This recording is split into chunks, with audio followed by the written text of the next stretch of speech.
Metamodern Era by Shri Mataji Nirmala Devi. Read by Sukhanil. Chapter 1.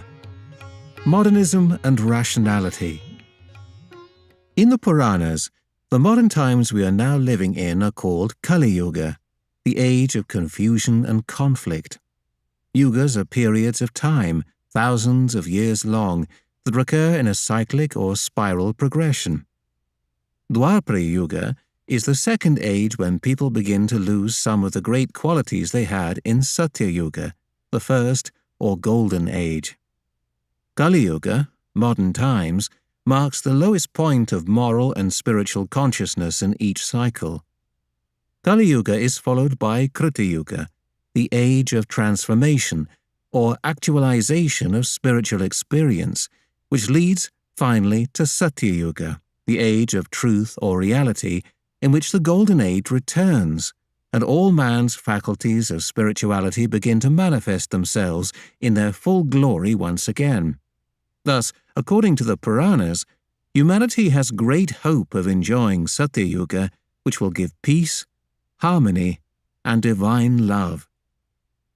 If we tally the description of Kali Yuga in the Puranas with very obvious observations of the present state of our society, it seems to me that the worst period of Kali Yuga started during the first quarter of the 20th century.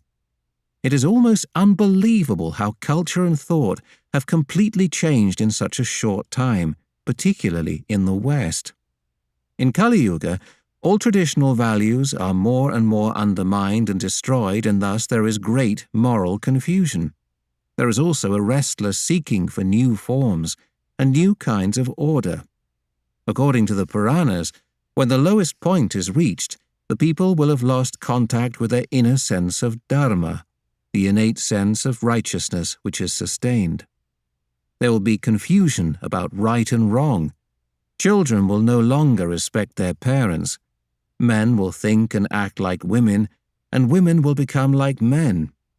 The lowest grades of human beings will take over positions of power and authority, and the higher spiritual type of human beings will be neglected and despised. However, in 1970, marking the very first stirring of a new Satya Yuga, the transitional age called Krita Yuga started manifesting itself. Krita Yuga is a unique period of spiritual ascent, as the all-pervading divine power called the Param Chaitanya in Sanskrit has become active at the level of ordinary human existence. It is predicted that this divine activity will bring about the long-awaited Satya Yuga, the era of growth and spiritual ascent. All the signs show that the era of truth is now advancing, and we can see it very clearly, for example, in how quite ordinary people are becoming aware of absolute truth and reality through Sahaja Yoga.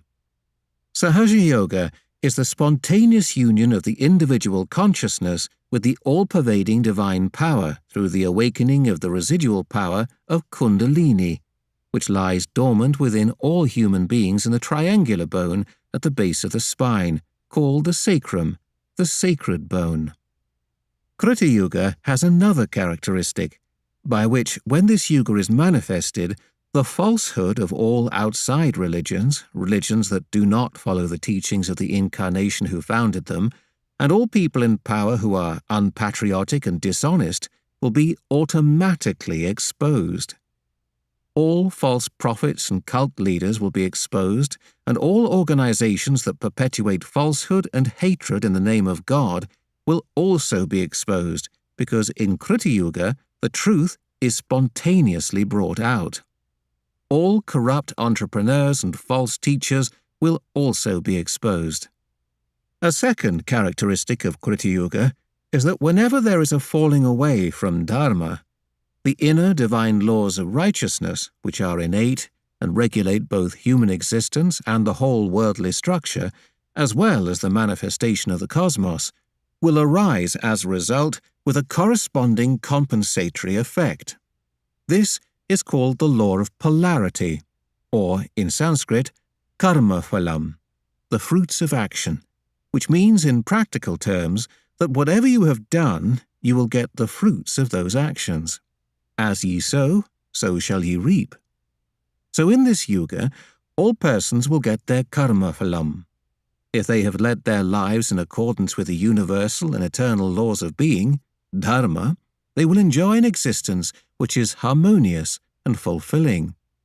But, on the other hand, whatever wrongs they have done, that is, whenever they have fallen out of the central path of dharma, either individually or collectively, they will have to pay for that in this lifetime. In Krita Yuga, there may be much to suffer. This is very unfortunate, but it is simply the effect of our own actions, which we have to face. Of course, suffering can be avoided if people achieve their ascent into what, in yoga, we call the state of spirit, or union with the divine power. In Krita Yuga, this manifestation of exposure and punishment through the law of polarity will take place as long as we do not accept the path of spirituality, which is the only true and satisfying path for human beings. The suffering that befalls people, both collectively and individually, will be nothing but their own karma phalam, the result of their own choices. However, despite this aspect, Krita Yuga is also a very blissful era for those who are genuinely earnest seekers of truth. In Krita Yuga, there are unique opportunities for self-transformation, and with their ascent, these seekers will achieve a very high state of spirituality. But in this age of Krita Yuga, such is the all-pervading power of divine compassion and love, the Param Chaitanya, that those who have made mistakes and are consequently suffering are also redeemed of their sufferings by the activity of this all-pervading divine power.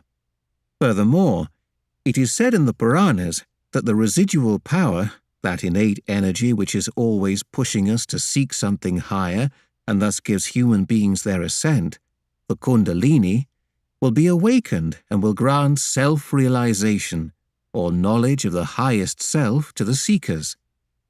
This power will also grant them physical, emotional, and spiritual bliss.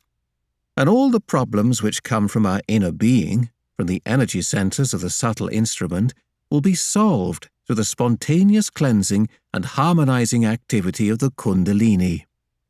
In this way, all individual human problems, as well as those collective or social problems that have been created by human beings in this world, will be solved.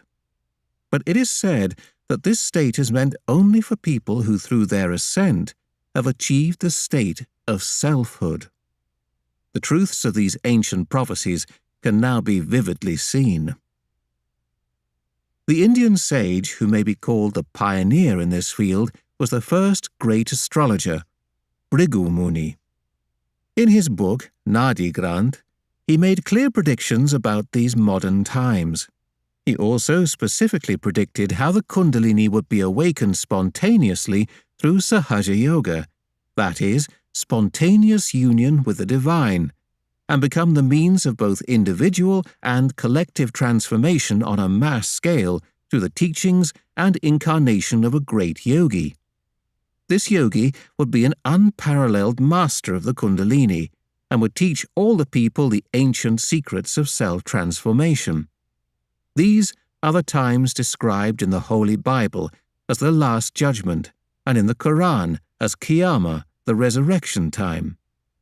Astrologically, it is also called the Age of Aquarius, the time of rebirth and great spiritual development on the earth. Of course, this is also the age of science and technology, in which human beings have progressed beyond the stage of blind faith. And in this great happening of the Last Judgment and the resurrection time, one need not and should not believe blindly in whatever is said about ascent or salvation, but should treat it like a hypothesis and observe the facts with an open mind like a scientist. Of course, if a hypothesis is proved, then any honest, scientifically minded modern person has to accept it. The pure knowledge of the divine, manifesting itself directly through self-realization, will progressively lead to the creation of a new race for the new age.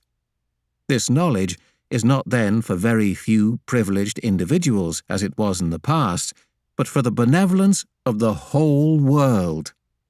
In this way, the last breakthrough of our evolution will be achieved en masse.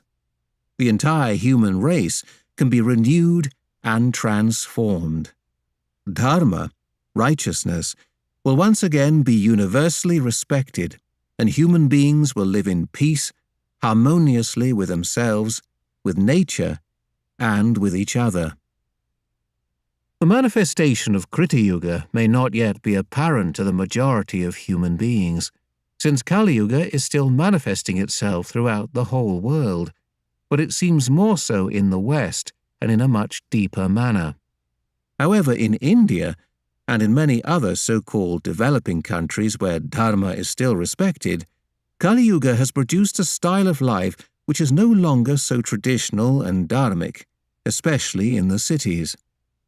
The Western modern culture is dangerously attacking the culture of the East and converting young people to a very cheap, frivolous, superficial, and self-promoting way of life. In the prediction of Nadi Grant, even small details are clearly described. People will start eating their food from steel plates rather than those made of traditional materials, and children will start answering back to their parents.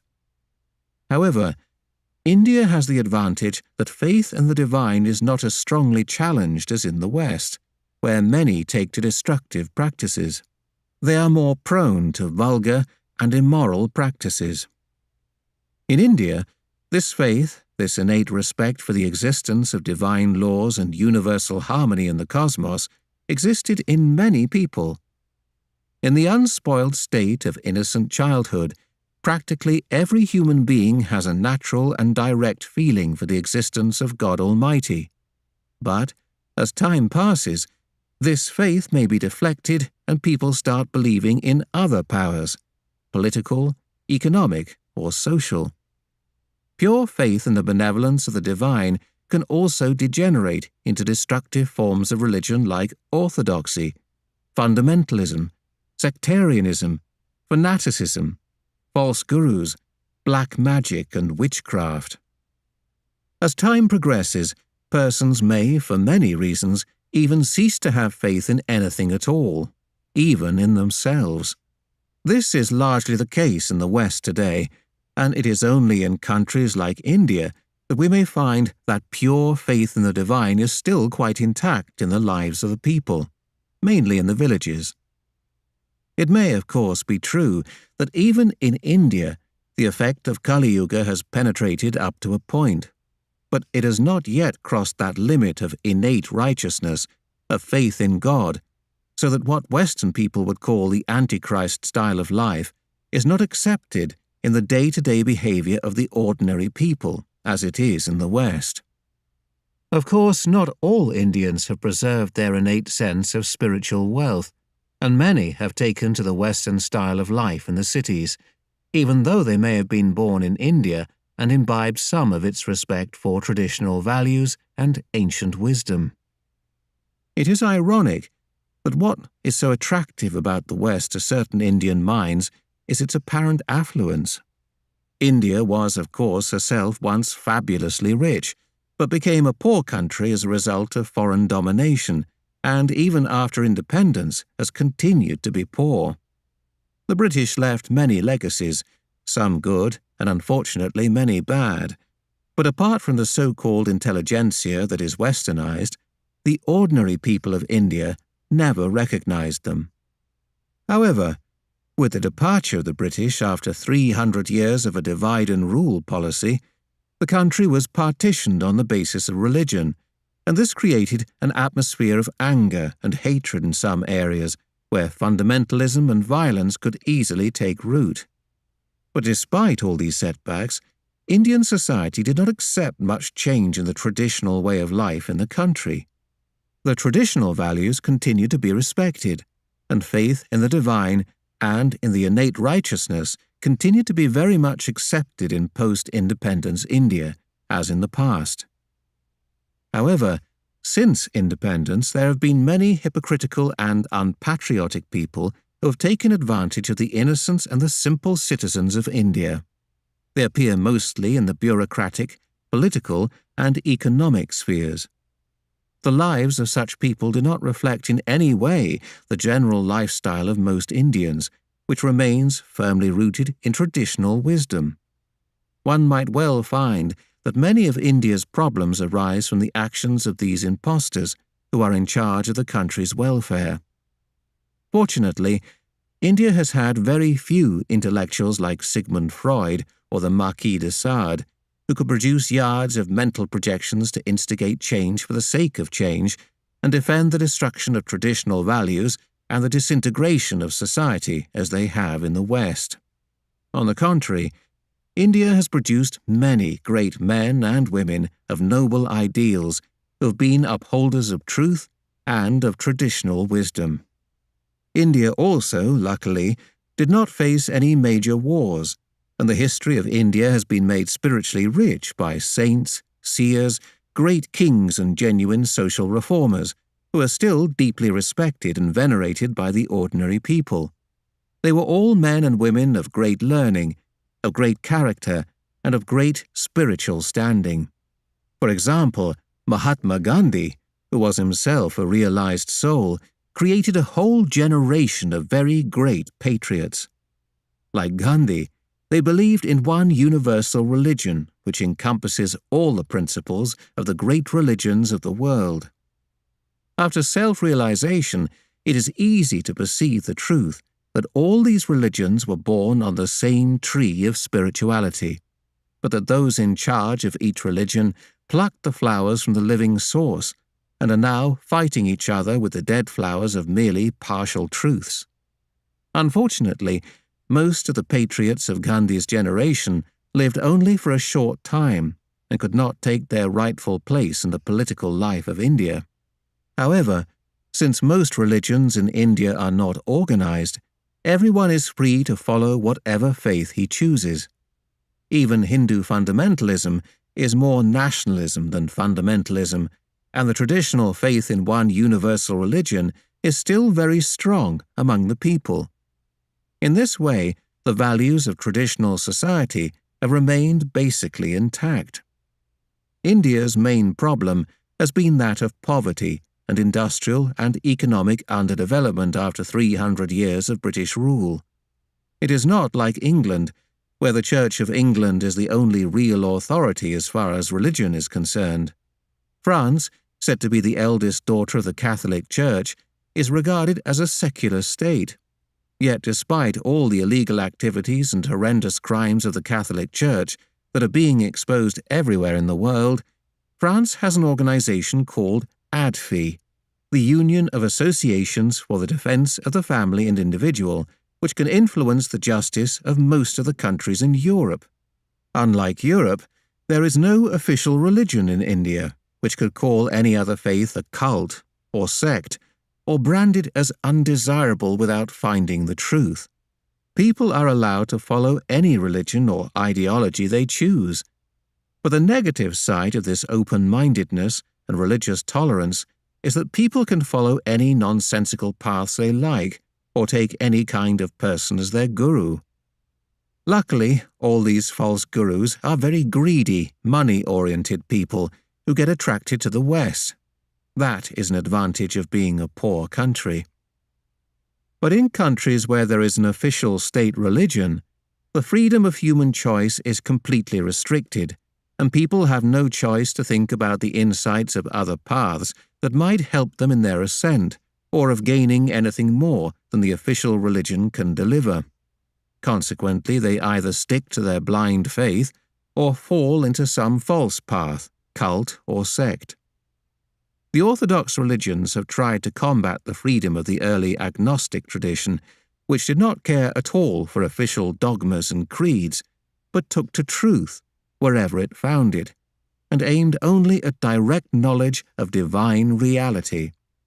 The gerund gna in Sanskrit means to know. There are other words like bodha or vidha. They all mean to know the truth on one's own central nervous system. From bodha comes the word Buddha, the enlightened one. and from Vida comes the word Vedas, which are the ancient books of divine knowledge. Amidst all the double standards and moral impoverishments in the West, we can see the law of polarity at work. The wealth that was earned so easily by the plundering of natural resources and the ruthless looting and exploitation of the captive markets of the colonies by the colonial powers was assimilated into Western countries and resulted in tremendous changes in the West.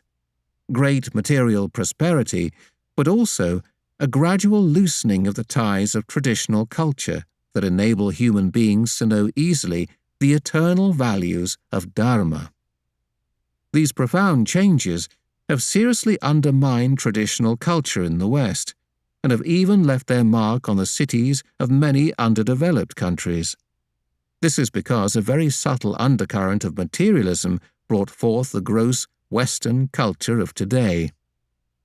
As a result of the two world wars and the conflicts of the Cold War period, there have been terrible attacks on the values that traditionally sustained the people. As we know from very precise historical studies, these have been specifically inflicted by the soldiers and sailors who visited or stayed in those countries. For instance, the American forces who stayed in Thailand during the Vietnam War have been largely responsible for undermining and destroying the traditional culture there and replacing it with the anti-culture of prostitution, drug trafficking, and organized crime. It is also possible that the two great wars might have been responsible for the final shattering of the old value systems in the Western world. America was invaded by Europeans destroying the peaceful culture of the natives. It is impossible to meet any native in a high position in society in North America. In South American states like Argentina, there are several German war criminals very comfortably settled down. They say the Falklands War was planned by them.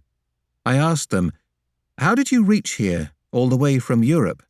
And they told me very boastfully, "It was the grace of God which used the Catholic Church as an instrument." There are, of course, many other subtle causes of these new juxtaposed or parallel cultures that evolved in the West, which I shall discuss later. In this book, we are concerned about dealing with the profound changes in culture and thought in Western countries in modern times. The concern is heartfelt. It is very important to know why these changes have been so evident and effective in the West in particular. In the West, people pride themselves on being the defenders of democratic rights and the champions of freedom. But if the Western world really cares for the benevolence of the whole world, it will have to turn to introspection. Due to their blessings of material prosperity and technological advancement, which have gone out of balance, it is Western people who will have to take the responsibility for the creation of a new age and the transformation of human beings. However, if the countries of the West try to solve their problems by indulging in a fascist type of reorganization and limit their concern only to their stagnated own kind in developed countries, then they will have completely failed in their duty to face up to their moral responsibility, and one cannot say where they will finish up in destroying themselves from within. Materialism without any control cannot establish peace from within or without. In my opinion, every Westerner has, as a matter of urgency, to understand the vital role he has to play in this great age of transformation and of the Last Judgment. The Western mind has to realize the enormous responsibility which has been placed upon the West, and the Western people need to urgently find out how to achieve that balance, not in terms of money, but in the vision of their responsibility. This is very much required for the ascent of the whole of humanity. Otherwise, on whom will the blame of destroying the innate human culture by the dynamism of modernism lie? The advanced or the underdeveloped? In these modern times, in the evolutionary process, we have reached the state of human awareness. This human awareness can work through its thinking, rationality, or conditioning. Many modern poets have described thinking, rationality, and conditioning as the walls of freedom of the self. But what if one can rise to a higher dimension of awareness? Why not open our hearts and minds to the unique discovery that has been revealed for this vital ascent? The kingdom of God is at hand. This is not a phrase out of a sermon or a lecture, but it is the actualization of the experience of the highest truth, which is absolute, now manifesting itself in ordinary people at this present moment. The truth, which can be actualized after self-realization, is that you are not this body, this mind, this conditioning from the past, this ego, these emotions, but that you are the pure spirit. Another aspect of this highest truth is that there is an all-pervading power of divine love which permeates every aspect of whatever is created. This divine power does all the living work in this entire creation. We take everything for granted. We see beautiful flowers coming out of little seeds. We see big fruit trees growing from tiny seedlings. But however much scientists may dissect and analyze the living process, none of them can say how these miracles have taken place, or what it is that directs and sustains the whole process of life. When they try to explain the mystery about what makes our hearts beat, they say it is the autonomic nervous system that runs it. But who is this auto, this self? Look at these human eyes, which are such wonderful cameras, the brain, which is such a grand computer. Scientists may analyze what is happening, but we never pause to question and try to find out why all these blessings have been bestowed upon us. But now the time has come for sensible people everywhere to understand, through their own immediate experience, that we all have a purpose on this earth. The purpose of all our evolution and our development is simply that we have to become connected to this all-pervading power, so that we ourselves become divine. This divine process works spontaneously, Sahaja. It can be proved and is absolutely tangible, much more than scientific findings and laws which can always be challenged and changed. This process has now started on an en masse scale and is the fulfillment of William Blake's most heartfelt desire. Would that all God's people were prophets. In this age of Kriti Yuga, through the compassion of the Param Chaitanya, divine love, the Kundalini is being raised in countless human beings, so that it is actually happening. God's people have become prophets, and what is more, they have powers to make others prophets too. There is, however, one small problem. The modern brain is full of too many ideas, not original ideas, but ideas which have been gathered through reading, through the media, and through the surrounding mental atmosphere. Whatever may be the case, the brain is oversaturated with ideas which largely belong to others. This makes it difficult or very slow for people to accept the truth of reality. It is not easy to convince people that there exists absolute truth, which is beyond the mind, that reality is at hand and can be achieved by every human being. Jesus said, "The meek shall inherit the earth." He did not mean the weak, but those human beings who are strong enough to put aside their egoism and their conditionings. Modern man is neither strong nor meek. On the contrary, he is too snobbish, too arrogant, too conditioned or too self-opinionated to entertain the idea that there might be somebody who can actually tell him about truth or reality, and even show him how he himself can achieve it. The truth, which is absolute, has to express itself in these modern times. and even if it is not accepted, it cannot die. On the contrary, if it is not accepted, it will expose all falsehood and thus destroy it.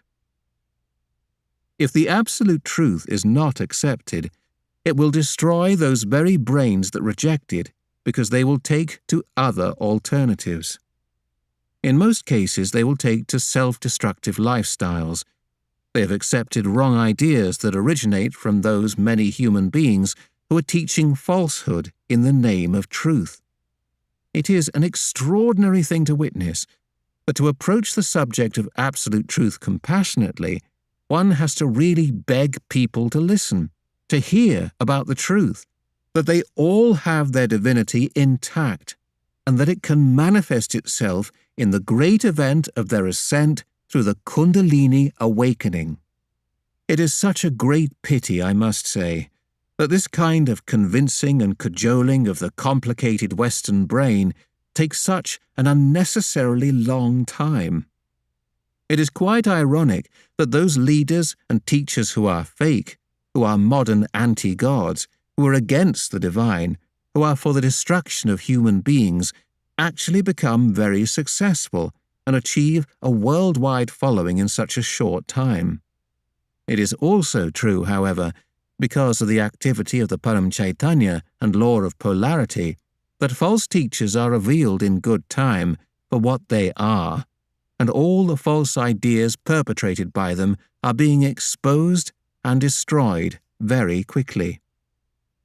They appear and establish themselves easily, but in this age of Kriti Yuga, it is only for a short time. The trouble is that after the exposure of one guru, people are so weak that some immediately start looking around for another false teacher. They usually end up as lost, moneyless recluses. This guru shopping is now a common and fashionable lifestyle of the seekers in the West. It is the same with other kinds of ideology. Communism has failed in Russia, while fundamentalism and racialism have filled a vacuum and have begun to prosper in the so-called democracies.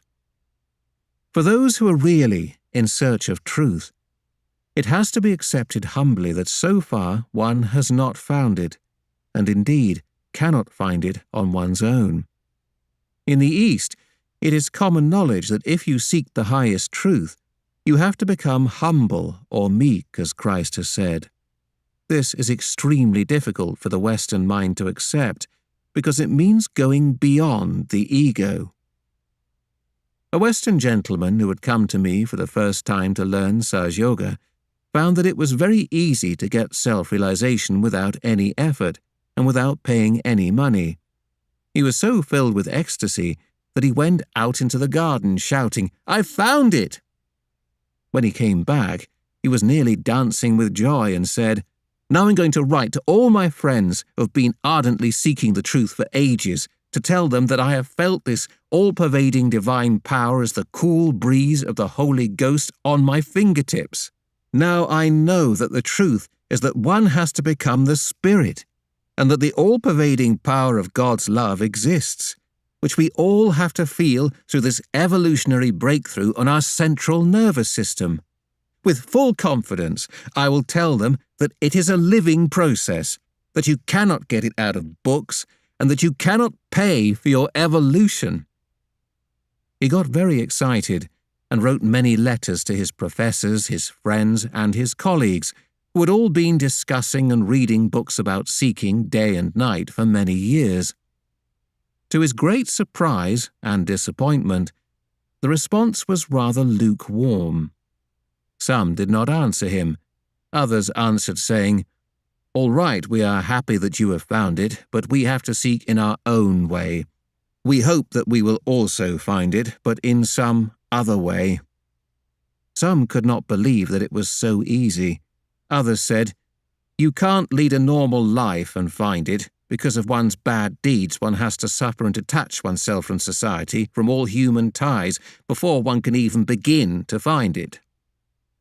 No one would listen to him when he said that he had found out the truth by Kundalini awakening. With a typical twist of modern advanced thinking that never likes to arrive at any conclusion, they said, "Yes, this may work for you, but this cannot be the only way, and there must be other paths." He was deeply shocked to see that these people, who had spent hours and hours meeting together, talking, reading and writing to each other, discussing how to find the absolute truth, were not even willing to listen to him when he told them that he actually had found the truth. Not everyone is strong and meek enough to face the truth. They all try to wriggle out of it, to escape the truth, by giving some yes but explanation or other. However, as people say, the truth will come out by itself. In modern times, fortunately, someone who knows the truth about God and talks about it cannot be crucified and silenced. Of course, neither can such a person wait until these insensitive people are reborn with a more humble mind, because the kingdom of God that was promised is now at hand. And this is the moment when the truth must be faced. On the contrary, there are some half-baked Christians like the Adfi from France who are spreading stories against Sahaja Yoga through the French media without having any idea as to what is the truth.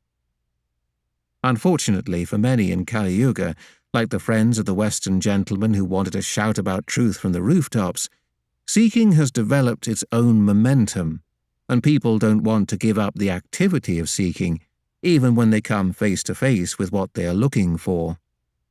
In the film Modern Times, when Charlie Chaplin has been working on a conveyor belt lined with nuts and bolts, the activity of fixing the nuts creates such a nervous reaction in his body that even when he finishes and the conveyor belt stops moving, he still performs the same actions with his hands. This really is an analogy of those people who are running in the rat race of seeking and just can't get out of the habit.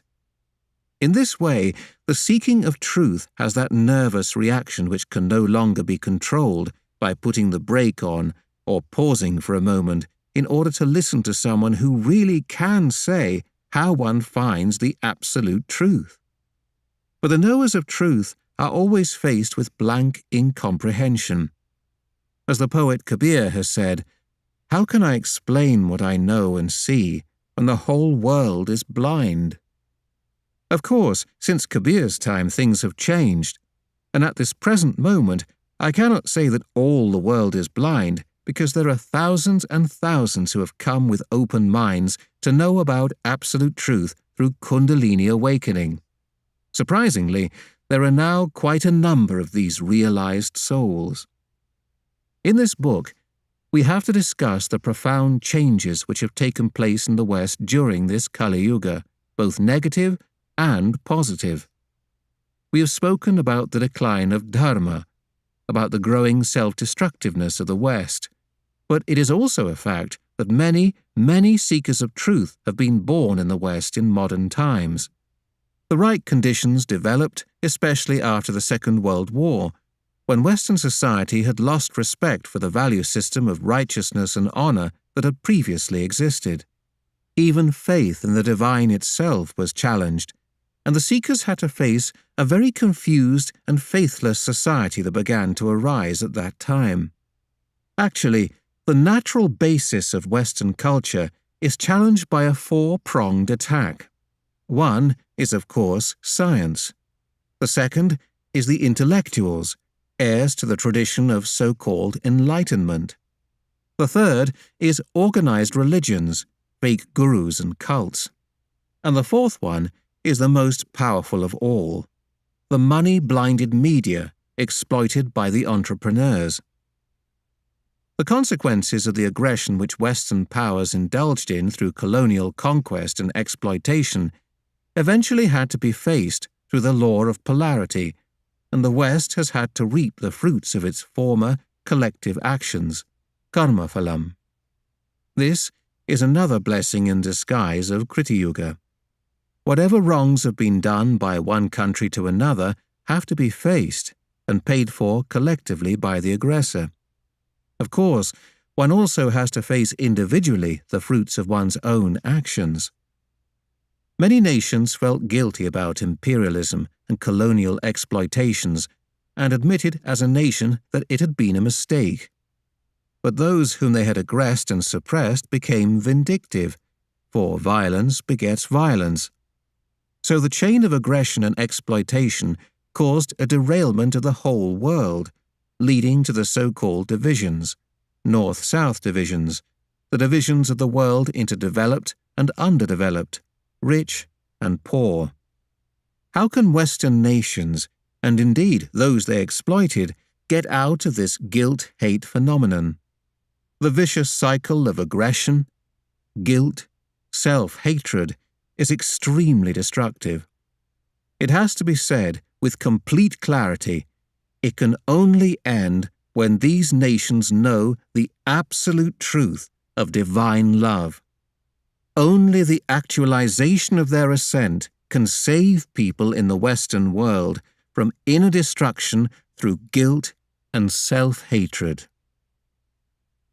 People in the West talk grandly of spiritual life and of their ascent, but they do not even know what it is they are seeking.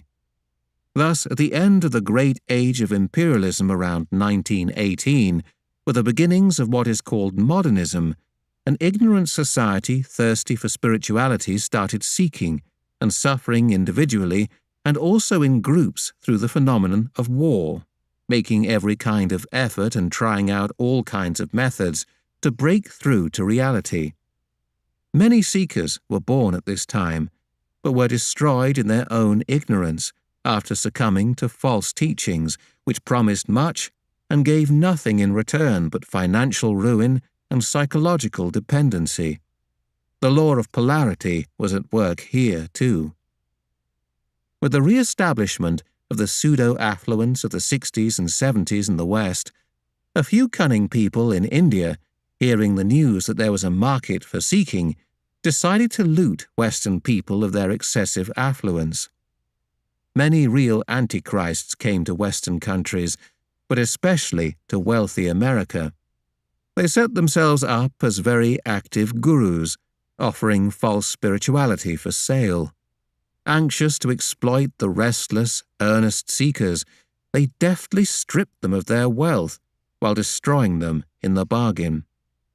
To an outside observer, it is very surprising to see how such falsehood can so very easily be swallowed and accepted by the most educated and wealthiest people in the West, as if they have completely lost their traditional sense of values and no longer know how to invest their minds and money wisely. It has happened that it is the wealthy people who have invested their future spiritual life in the bank accounts of false gurus. Their naivety is not easy to understand unless we see it as a kind of concealed egoism, for perhaps they feel they can purchase their salvation without any further trouble to themselves by paying off the guru with their excess wealth. However, as Christ said, it is easier for a camel to pass through the eye of a needle than for a rich man to enter the kingdom of God. And of course, compared with the people of the Third World, in the 60s and 70s at least, everyone in the West was rich. The fake gurus certainly knew how to pamper the egos or the weaknesses of the rich Western seekers, for, being money-oriented, these seekers had lost their sensitivity to the real riches of spirituality. Most of the seekers that I met during that time told me that although they knew they were looking for something, they were completely ignorant of what it was and had been mesmerized by these negative and false teachers. I have to say that it is truly lamentable the way earnest seekers have been exploited by these horrible so-called gurus from India, for seekers are a special category of people, and as such, they are very precious. William Blake describes them as men of God. They are the ones who have been seeking in many lifetimes to find the divine, and have often become lost in the web of words of false ideas, Shabdajalam in Sanskrit, as described by Adi Shankaracharya. I asked many who had actually starved in order to buy a Rolls-Royce for their guru, What had made them do such a thing? They explained that they never minded donating money to buy mere metal, as their guru had promised them that he would give the spirit in return. These seekers were not only naive, but also unfortunate, because in most cases the guru took their money and did, in fact, give them the spirit, a dead spirit, to possess them, mesmerize them, and make them bankrupt recluses. You have only to look at the tired and blank faces of the followers of these false gurus to know that the light of their spirit has been blown out, and something horrible and destructive has taken its place. Of course, sadly, what enabled these false gurus to thrive in the West was their cynical exploitation of the noble ideas of freedom of expression and freedom of belief. The problem is, of course, that the idea of freedom has become so corrupted that it has come to mean a complete abandonment of wisdom and righteousness at the cost of common sense and reason.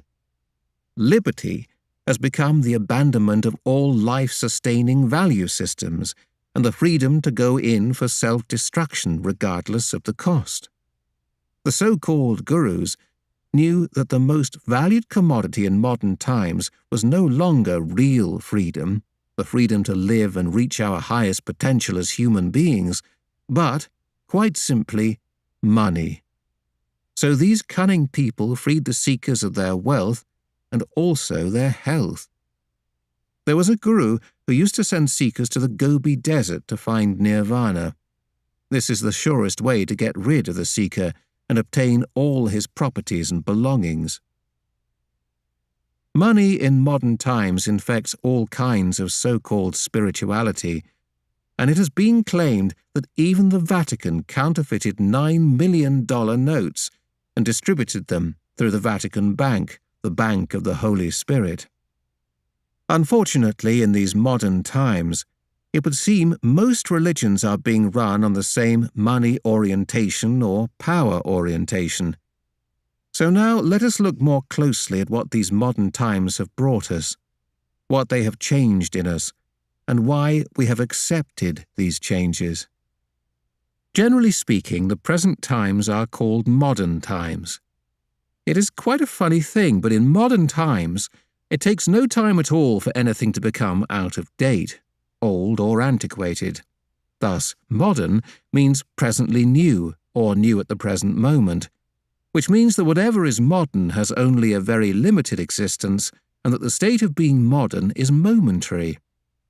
So the word modernism is very misleading. It seems to mean presently accepted theories or current worldview. But in modernism, everything is, in fact, constantly shifting and changing. It is an unstable succession of fads and cults that linger for a short while then disappear, but which often leave very deep impressions or dents on the human psyche. The sophisticated literary or philosophical meaning of modernism refers to the search for something new, or at least some diversion from the old through mental projections, often of a most irrational and frightening kind, but disguised and supported by rationality, or rather by rationalizations. When the stable world of traditional values is given up fully, only because it is out of date and thus despised, there is an experience of emptiness, of chaos and confusion. When all the well-tried pointers and bearings have been thrown overboard, the assumption is that the human mental activity, either rationality or irrationality, is the only valid means of finding out the truth of reality.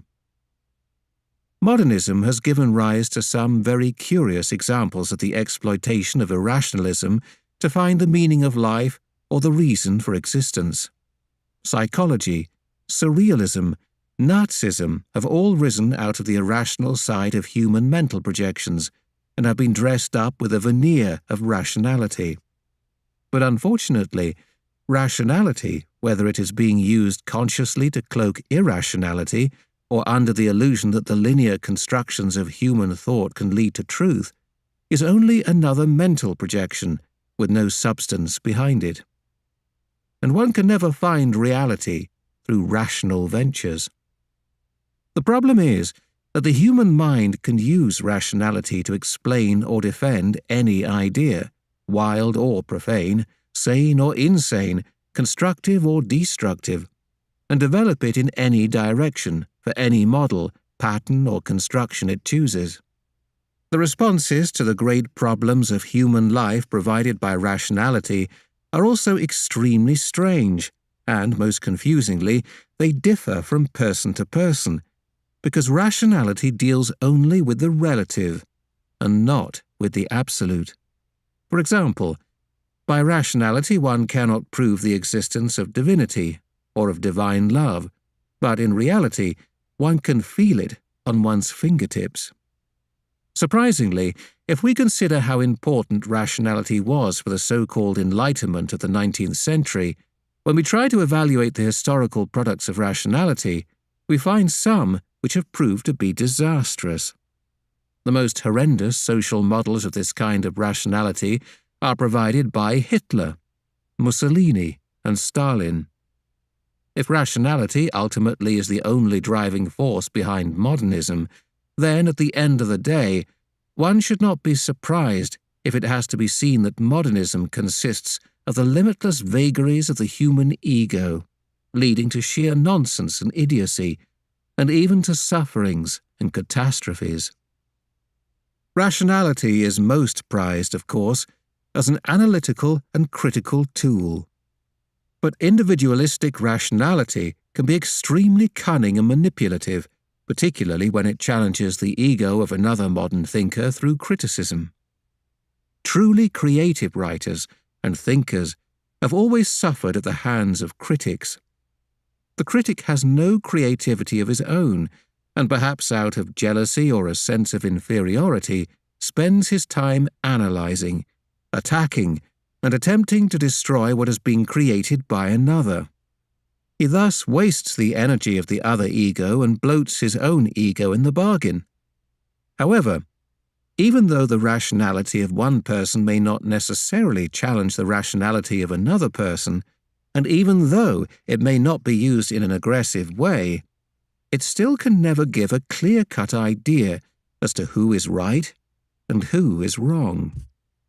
It is a common phenomenon, something that one particular system of government or one kind of religious belief is good, while others conclude that the system of government or religion which they are following is equally good. This is why it is considered ill-mannered to talk about religion or politics in polite company. Of course, in the field of science, criticism is a healthy phenomenon, obliging the scientist to provide proofs for his theories, thus leading to many new and useful discoveries. But even science is not conclusive about what is real and true. Furthermore, it does not, despite its practical value, deal with the entirety of human problems, which I have to say can only be solved through self-knowledge. Of course, scientists are suspicious of anything which sounds mystical or up in the air. But the self-knowledge that I am talking about is concrete, verifiable, and tangible like science itself, and completely understandable in rational terms. However, if one considers the absurdity, the implications, and the after-effects of many otherwise apparently rational conclusions, one has to say that rationality, though we are very proud of it and boast of it, is not such a responsible vehicle for wisdom.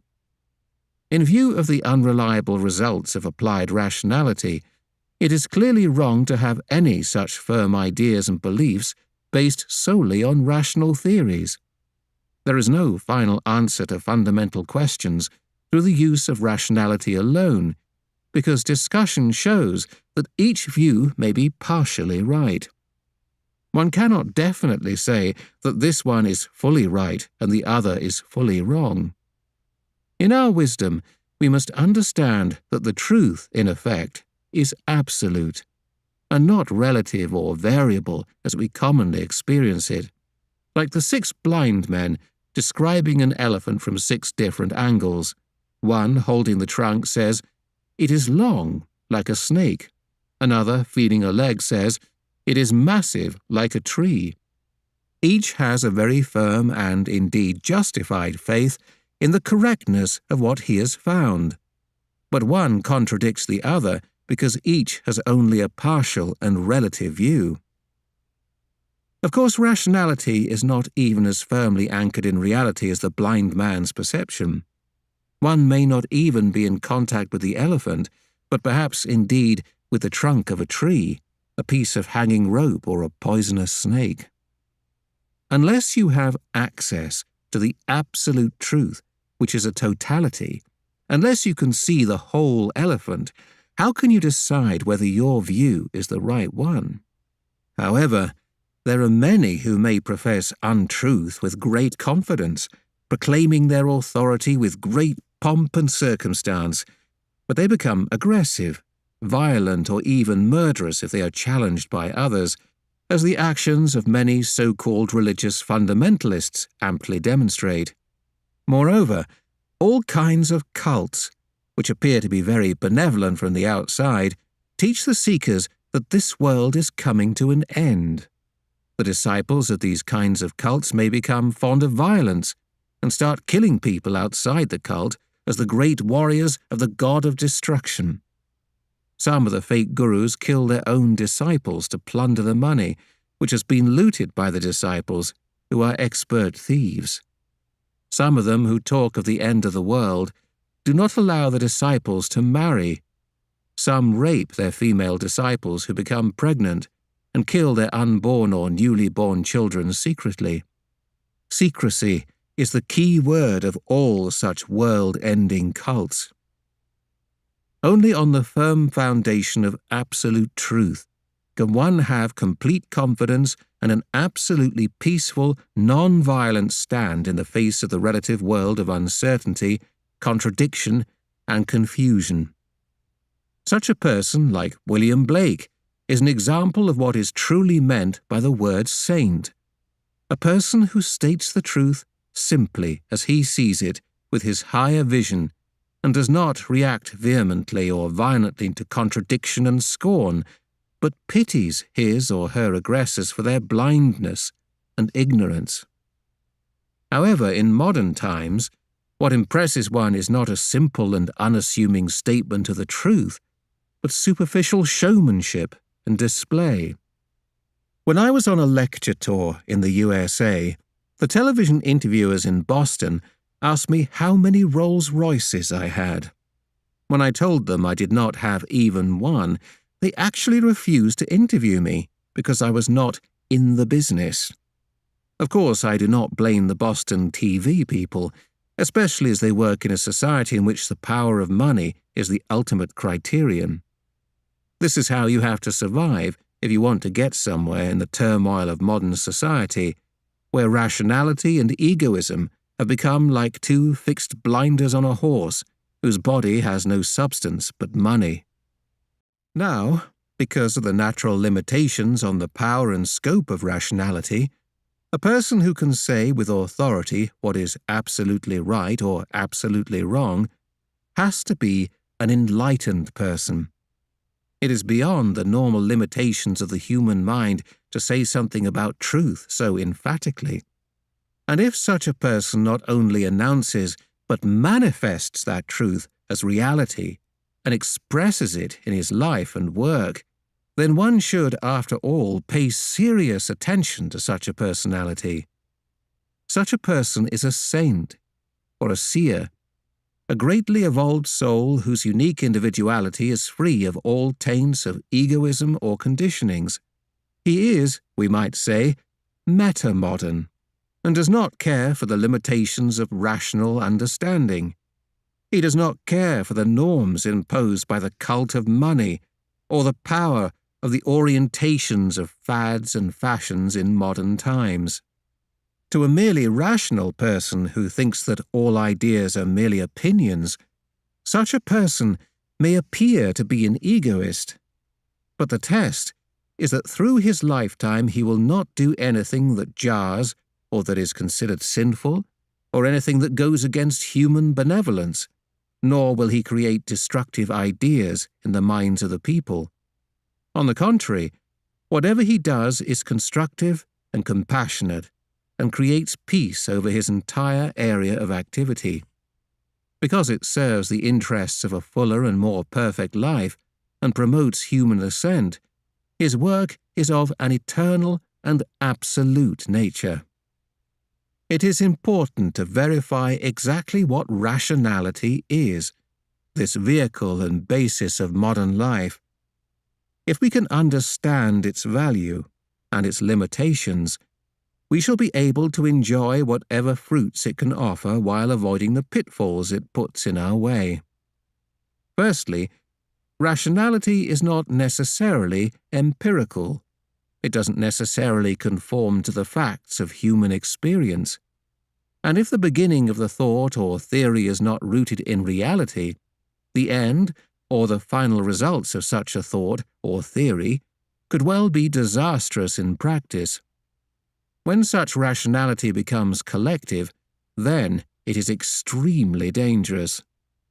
Not only may one person be hurt, but many, and sometimes a whole nation or many nations can be hurt or even destroyed through the effects of such collective illusions. Rationality just creates systems that appear possible without necessarily being true or real. Often, rationality could equally well prove the opposite to be true, and that, in turn, may later be proved to be flawed or fraudulent. Rationality can make a man feel like a worm or like a hero. The problem is that all these manifestations of rationality are on the relative plane, created as they are by human beings who have no innate guiding principles of wisdom. Whenever they try to project rationality and construct a system, it is merely their conditionings or ego that they project. Far from offering something substantial and real, they are merely projecting themselves arbitrarily towards a goal of their own creation. Rationality moves in a straight line, like a wild boar who cannot change his course once he has started charging. The wild boar, as often as not, misses the target and goes on until he is completely exhausted. This happens to many intellectuals in the relative world who pursue their ideas to the extreme without noticing that real life is fluid and always changing. The goalposts have been moved, and they have missed the point. Being modern, always on the crest of the wave, they are caught in perpetual motion, and they cannot slow down or stop to see where they are going or how they are taking others for a ride. Thus the rationalist's notion of truth is normally a linear movement, or a mere mental projection, which takes an idea through to its logical conclusion. Of course, it may have some spark of insight in it, up to a certain point, but because it is not based on an absolute vision, it has no substance of truth in it, and it starts falling, and ultimately recoils or boomerangs on the person who has projected this idea, or on the people who have accepted this system. It relapses and fails because it lacks the strength of reality, and ultimately it cannot sustain its own random flight. This explains why so many apparently benevolent solutions, based on rationality alone, have often turned out to be full of destructive elements. The theories of Sigmund Freud are very good examples of this. Now, after such a long time, people have started to find out how distorting and fraudulent they are, and how the psychoanalytic treatment propounded by him has turned out to be a mixture of hocus-pocus and brainwashing. It is now clear that Freud did not know what the unconscious is. This was already apparent to one of his first disciples, C.G. Jung, who was later to describe the unconscious as the source and matrix of all great creative ideas, as the basis of all reality, and not just a sort of personal dustbin full of primitive drives, which was Freud's limited and destructive view of it. Psychoanalytic theories, far from helping people to lead happier lives, as Freud claimed they would, have in fact done great harm and have been largely responsible for removing all sense of morality from the minds of Western people who have accepted Freud's extremely undermining theories with complete naivety.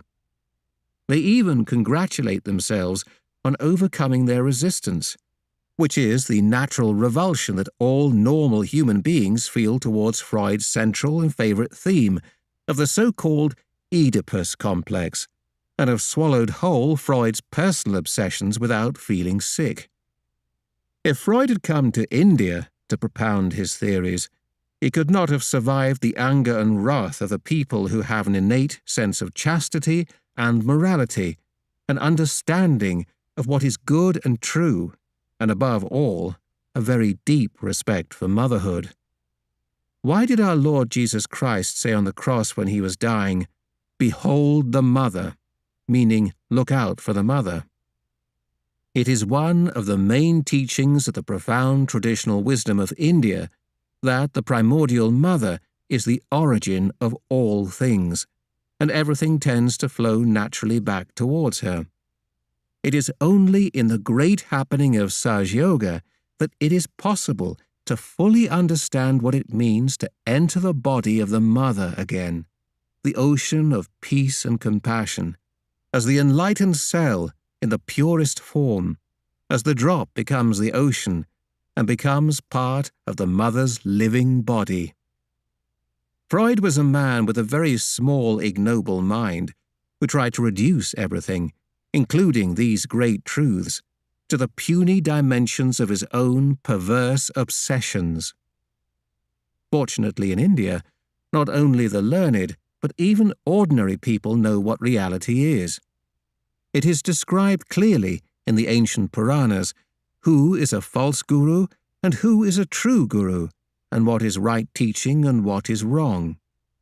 These are fundamental and eternal truths, which cannot be changed or modified to fit in with some sort of new diversion or a distorting and dangerous fad like Freud's theories.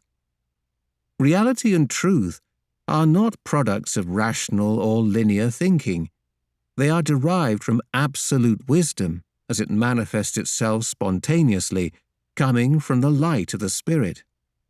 Prior to realization, one may or may not agree, but the truth is that the spirit is the reflection of God Almighty in our heart.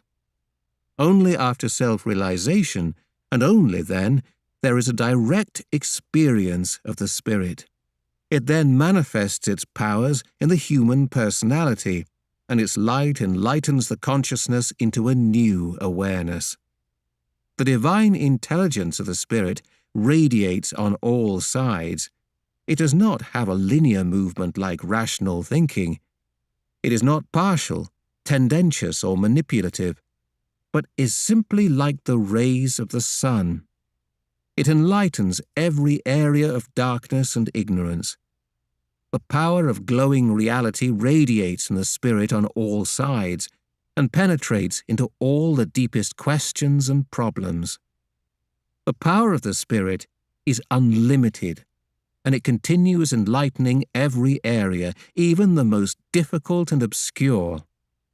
There is no question of it reaching a point where it must recoil and lead the mind into confusion and error, as the linear consciousness inevitably does.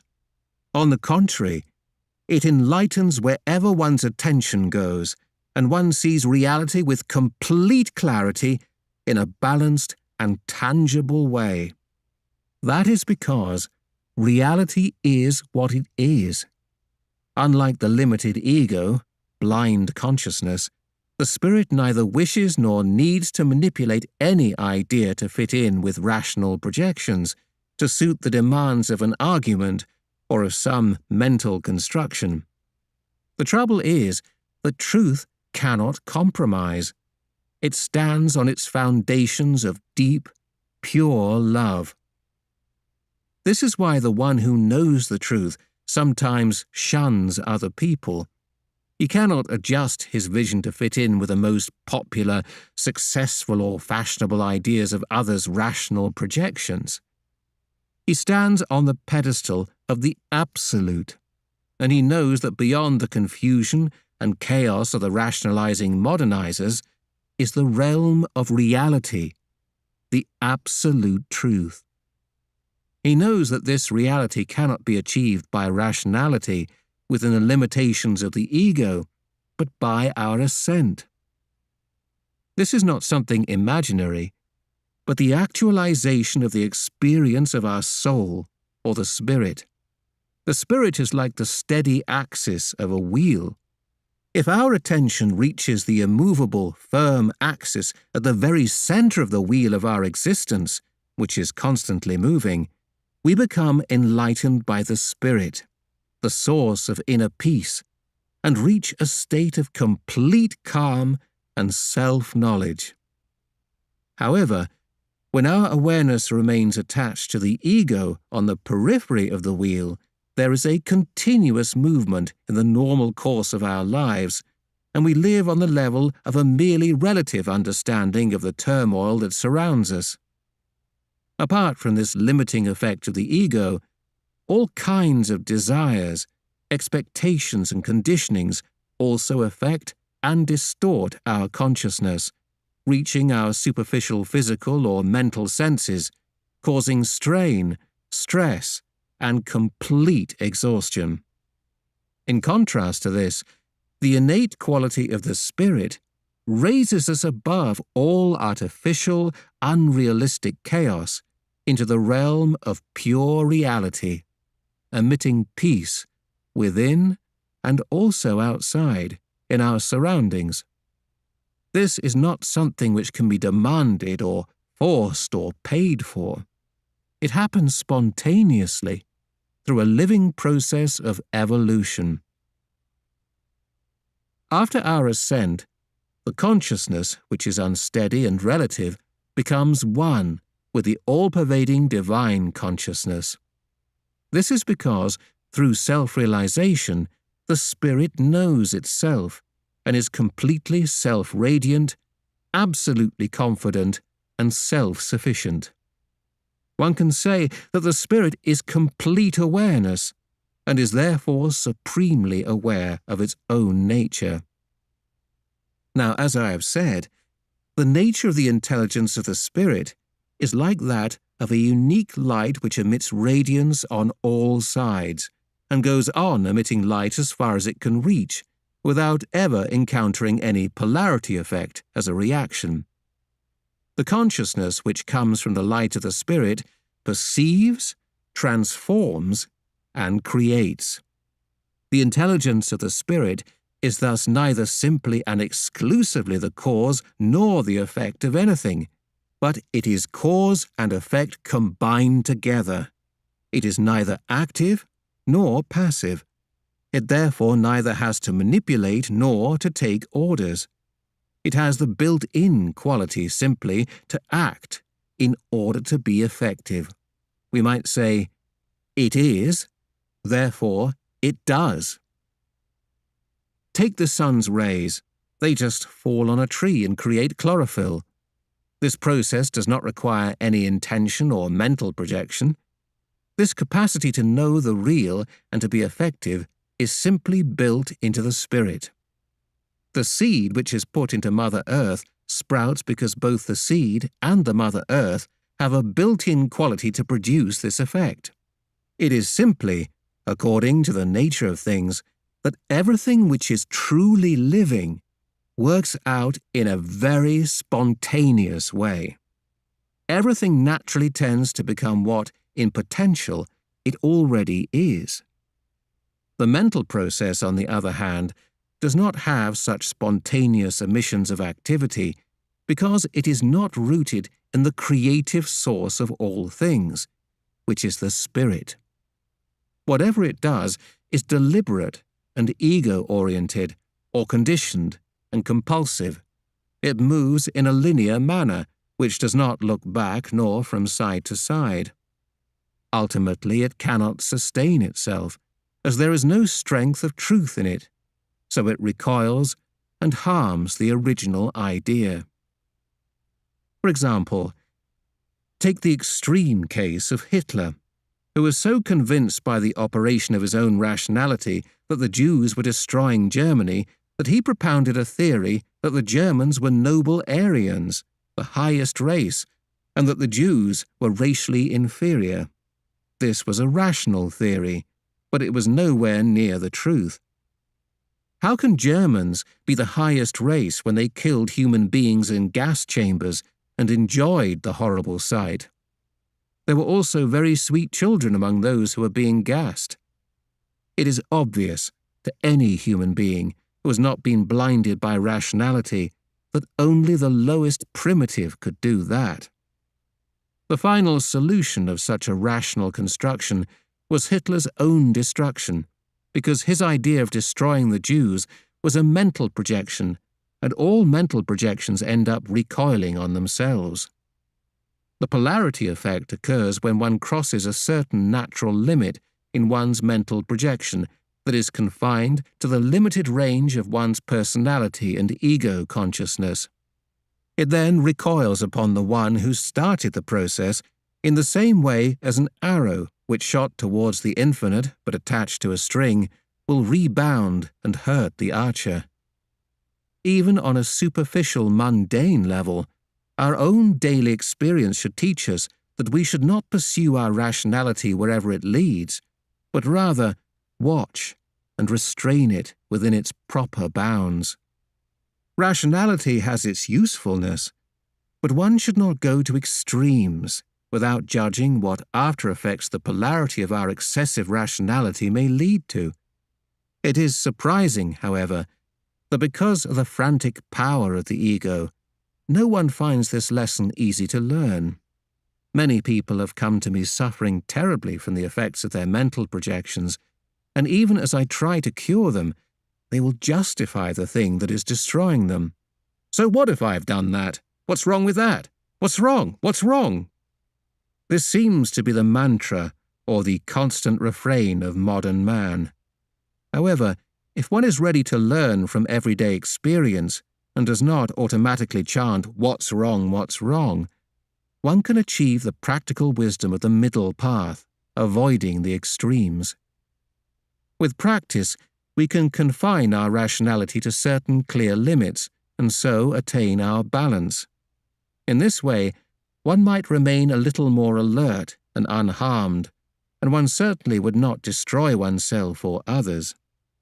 If one introspects and says with humility of heart, "I do not yet know the truth, but I have to find it," then, in time, this humility may be rewarded, and one may achieve one's ascent. If this happens, the person's attention comes into the center, neither on the left nor on the right. That is, neither dominated by his conditionings from the past, nor the orientations of his ambitious ego. Such a balanced person is very well suited for self-realization, by which he will know the truth in its absolute form. We can avoid the problems of rationality and the worst confusions of modernism by experiencing and understanding what is meant by perceiving reality in the light of the spirit. Another curse which has been predicted of these modern times, Kali Yuga, or the age of conflict or contradiction resulting in confusion, Bhranti in Sanskrit, is that people will very easily take to sinful and destructive activities. It should also have been predicted that those in power will permit and encourage these activities as it suits them well. They will not try to solve the social problems that arise from this by going to the root of the self-destructiveness, which is at the heart of modernism, but will only offer piecemeal and short-term solutions that will create more problems which may never be sorted out. For example, one Mr. Simpson, a precious hero of football, is accused of killing his wife. As a result, several articles appear in American magazines arguing that we should not have marriages and families. The Americans have only a 200-year-old society. In these few years, they have done everything to destroy their society. How can they be authorized to talk about society or marital life and to destroy other societies in the world with long traditions. This means just treating the symptoms and not the cause by killing the basic roots of society. Governments will no longer be concerned for the real benevolence of their people, and power will go into the hands of fraudulent financial interests, who will then be able to purchase votes by flattering the lowest and most selfish desires of the people, particularly through the press and other persuasive media like television. What we actually see in modern times, however, is beyond any prediction and imagination. The best example of the humility of intelligence is seen not so much in the constructions of the intellectuals, but in those deep poets and artists who are meek in heart and who paint in sheer, simple dedication to their Creator. In their mental projections, they see the world that the Creator has made in His own image. The spontaneous creations of these modest people are eternal reflections of nature and of the divine. The exuberance and joy that pours through their paintings in every stroke of their brush opens our hearts like fragrant lotuses. There is a unique, silent inspiration that is emitted from their work. There may also be some so-called naive or rustic paintings that echo the same style of art. Unfortunately, in these modern times we are producing no great masters' paintings. At best, we copy the old masters, or buy and sell their work at very high prices as an investment. In modern times, we have given up the notion of eternal art and taken to so-called modern art instead, which is so subjective that it can only be understood by the artist himself, or requires him to give a big commentary to convince our rationality of the great value of his creation. And then there are always the critics, who themselves, having no sense of the eternal or of the spirit, will praise to the skies any sort of nonsense that manages to look novel by going against all good sense and normality. Of course, modern art can also have a very evolved manifestation if it is emitted from the formless spirit. It breaks the lines and forms of conventional art to create a formless substance, which is full of light and transparent meaning. But to achieve this potential, one has to be a realized soul who can paint his formless joy in such a way as to represent and emit that abstract, spontaneous enjoyment of the spirit by the spirit. Such art requires no commentary and no discussion. Only a poet can describe it, a poet like William Blake, who was a great evolved soul and seer, could also draw and paint the visions he described in his poetry. The imagination of such poets touches all the beautiful heights that only an enlightened soul can appreciate and enjoy. All those evolved souls, whether they are sitting in a simple village weaving a shawl for the goddess, or singing the praise of the eternal and everlasting in divine poetry, or playing the divine music, are all the Creator's own divine ripples. They may sometimes not be understood. They may be criticized by ignorant, blind people, but they work and sing and play for themselves and for those who have divine knowledge and who can understand the world they portray. To communicate this vision, it is not necessary to use any vulgarity or the kind of sensuous suggestions exploited in the modern age to express the artistic impulse. If it is pure art, then it is in itself stunning and extremely joy-giving, so much so that when you see or hear such a work of pure art, all thoughts stop, and you just start witnessing the beauty of that joy which the artist felt in his own heart while creating it. This finer perception of what is real and true is the gift of the realized soul, and it is of an entirely different kind from the products of mere rationality.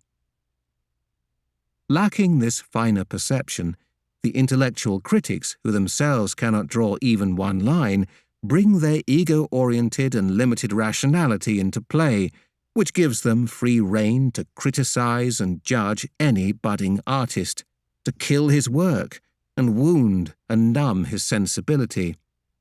For example, I heard a masterly orchestral piece the other day on television. This music was composed by an 80-year-old English lady. It was very beautiful and enchanting. But the next day, a half-page criticism appeared in the newspaper, deprecating and degrading that masterly work. After that, the composer disappeared into hiding. What is the driving force behind this so-called sophisticated criticism? As I said before, is it the jealousy of those who have no talent to create and have learned the trade of being a critic instead? The problem is that one cannot learn in school to appreciate true art. It is not a question of mere mental understanding, but an innate spiritual experience. The merely mental appreciation of a critic is actually very dangerous because it may neglect or destroy what is genuine and real, and give an artificial glamour and air of value to what is meaningless and trite, or ultimately destructive. But why should they criticize? Everyone has his own way, so why mislead others with the bombastic words which the critics have been trained to employ? In the same way, the journalist comes to the interview with a machine gun to shoot down the ideas of the very humble and wise. If we look at its products, we see that modernism has principally created only works that reflect shallowness and confusion and has nourished only expertise in mental criticism. But fortunately, there is a built-in solution to all this. If all the great artists were to disappear, as we can see is actually happening, because they have been criticized because of their very creativity and innate sensitivity and have been shocked into silence, what would be the result? The law of polarity would act and the critics would disappear because who would be there for them to criticize? They would have to begin to criticize each other, which is exactly what is happening, because they are like programmed machines which cannot stop spinning and churning out their endless yards of criticism. They would no doubt eventually criticize each other and go out of existence. The problem with modernism is that it is always destroying and superseding its own constructions. Let us look at another beautiful example of polarity at work. From the 16th to the 19th century, it was considered modern to invade other countries. Rampant plundering and colonialism were fashionable and prevalent. In the 20th century, it became modern to take an enlightened interest in other countries. But the law of polarity ensures that whatever new trend one may take to, the pendulum will swing back again. And we have already touched on some of the problems of the West that can be seen as the direct result, via the law of polarity, of those misconceptions of the past. During these centuries, rationality, at its height, worked through the medium of the white-skinned races, who elaborated on a linear concept derived from rational thinking that all other skin colors were somehow not made by God, who they assumed was certainly white and most probably Anglo-Saxon, and had bestowed a different color upon other races as a kind of divine punishment. This sort of ignorance may appear very funny to us, but, armed with this special kind of rationality, or rather with the rationalizations of imperialism and colonialism, they actually killed thousands and even millions of people, plundering their land and making slaves of the population. As a result, one cannot find a single American Indian in North America living freely and naturally in the traditional way, because they are all locked up in reservations generously given to them by the invaders. One has to go to the museum to see their pictures, painted with the headdress of American Indians, but strangely with the faces of Anglo-Saxons. Thank God some divine providence took Columbus to America and kept him there, instead of to India, where he thought he was heading. Otherwise, the coloured people of India, which was Hindustan, Pakistan, Bangladesh, Sri Lanka, Tibet, Nepal, Afghanistan, and all other stans, with their ancient and sophisticated cultures, would have also been completely devastated and destroyed by the superiority complex of the conquistadors, those bullfighters of Spain, whose great contribution to civilization was creating the peace and the calm of the Catholic churchyard. But to make up for Columbus's neglect, the great Anglo-Saxons came to India from England, did their best to neutralize the heritage and deep wisdom of India, and then gracefully left after 300 years of respectable, albeit forced, hospitality from their hosts. They left India peacefully, but with this great country disastrously divided in two, resulting in 3 different parts into which the seeds of violent destruction were already sown. Now, despite the complete break-up and demise of the plundered empire, which was founded so firmly on the rights of individualism and the rational theories of a united kingdom, that rationality of colonialism has lingered on, with the same potent fire of polarity burning within it. The United Kingdom itself is now witnessing the stress between its different constituent countries, which are not only fighting with each other to defend their individualism, but are busy using violence in an effort to destroy each other. Until the recent peace process commenced, every day people were being killed in Northern Ireland defending or attacking the vestiges of colonialism, and at regular intervals the great and safe city of London was blasted by terrorists' bombs. No one knows how long this peace before war is going to last. Now let us try to clarify how the polarity of this manifestation of rational and mental construction acts. When the Anglo-Saxons were busily plundering those inferior cultures of the colored races, especially in America, their ego developed to the extent that they were thoroughly blinded to reality, and they began to think that their arrogance and their inhumanly cruel behavior was perfectly normal and quite all right. They found, according to all the rules and logic of rationality, and to their great satisfaction, that they had nicely plundered the whole world, crushed all the inferior races into submission, and had now settled down comfortably to enjoy the fruits of their arrogance. Of course, again polarity started manifesting itself.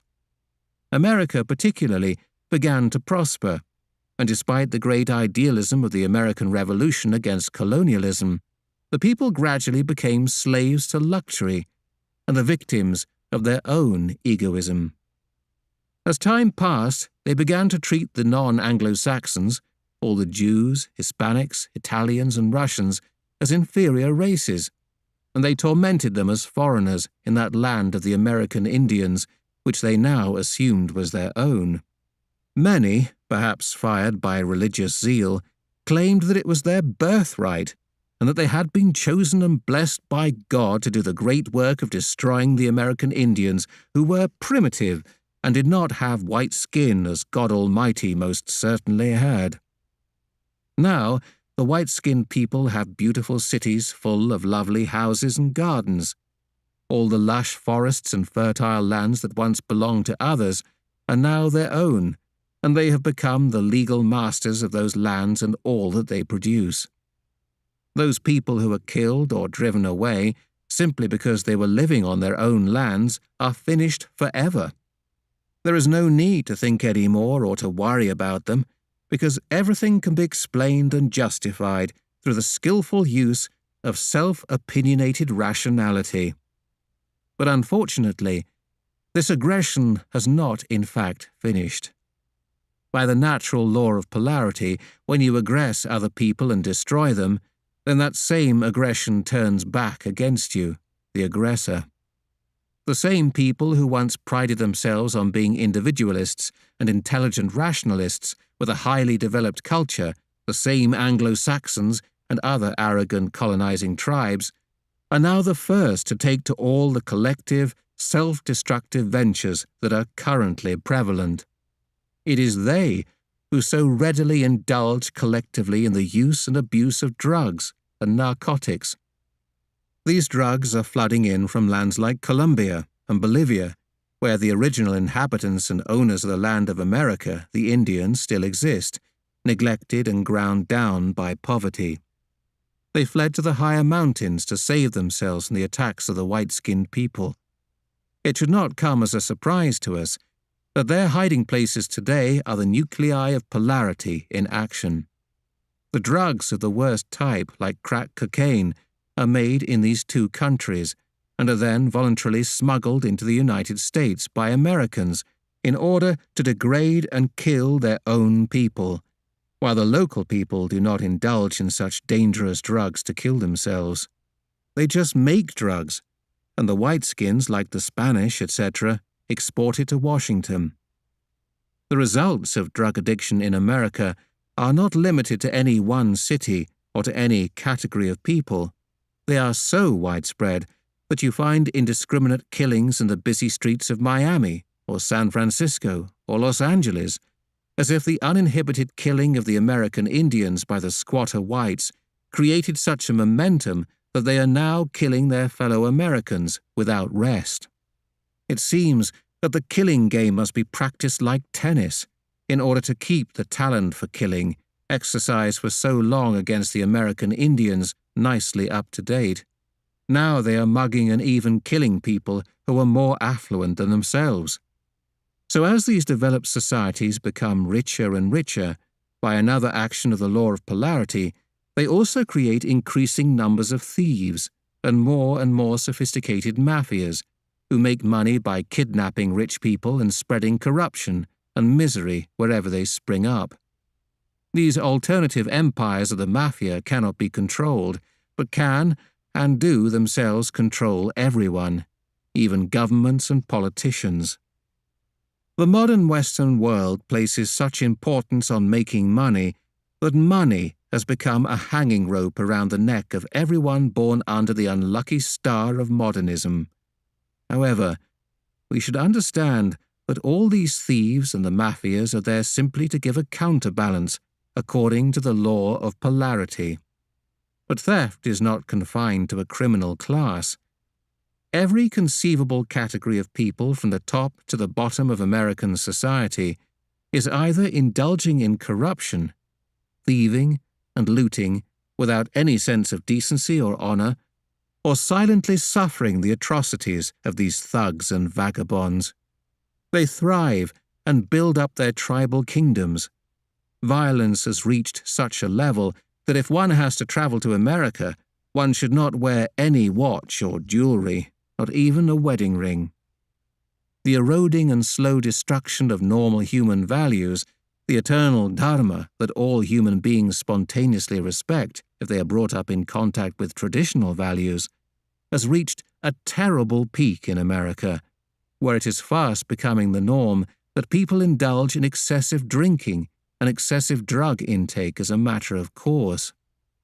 Even more serious is sexual abuse.